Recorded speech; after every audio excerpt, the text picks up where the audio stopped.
What's up guys, it's Corlin TF, and in this video I will be showing you the location of all 20 rare spawns in Diablo 4 so you can farm the highest item level items currently available. These items can drop at item level 840 and be upgraded and enchanted for dirt cheap, but the modifiers are always the same, so they're only good for a certain amount of builds.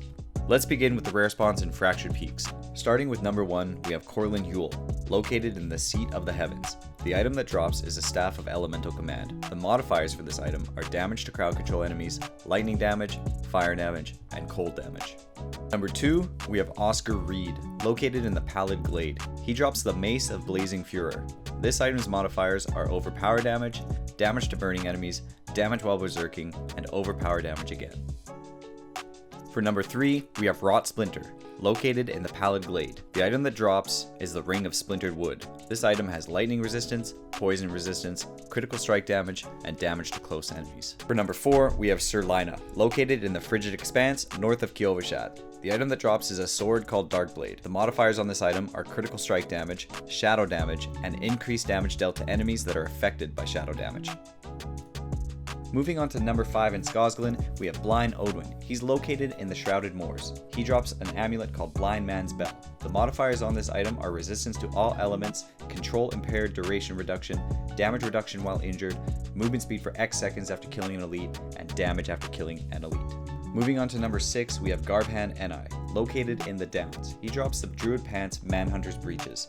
The modifiers on this item are while injured, your potion also grants movement speed for X seconds, plus ranks of rabies, damage after killing an elite, and healing received.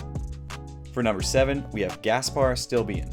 He's located in the Highland Wilds, and he drops the gloves for sorcerers called the Outcast Hand Wraps. The modifiers on this item are fire damage over time, plus ranks of Incinerate, and lucky hit up to % chance to slow. For number 8, we have Lord Eonet, located in the deep forest border between Skosglen and the Dry Steppes.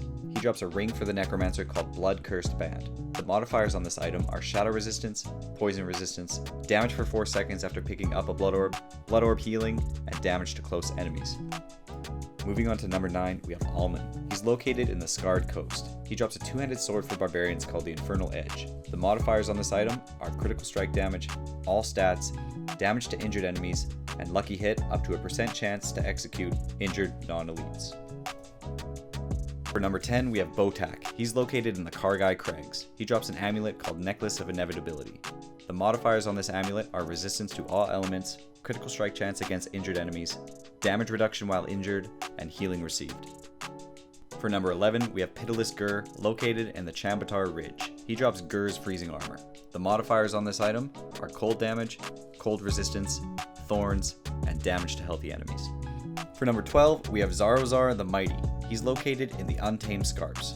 He drops a helm for barbarians called Blood Spiller's Helm. The modifiers on this helm are damage while berserking, plus ranks of rupture, and life on kill. Moving on to number 13 in Kyrgyzstan, we have Kinil. Located in the Southern Expanse, she is an NPC you have to talk to until she reveals her true form as a succubus. The item she drops is a focus called Kin's Captivating Eye.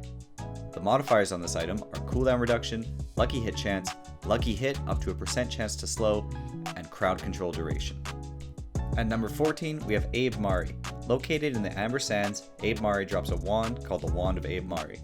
The modifiers on this item are lucky hit chance, intelligence, damage to distant enemies, and ultimate skill damage.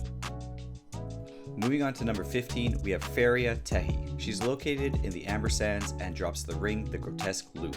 The modifiers on this ring are cold resistance, poison resistance, barrier generation, fortified generation, and life on kill.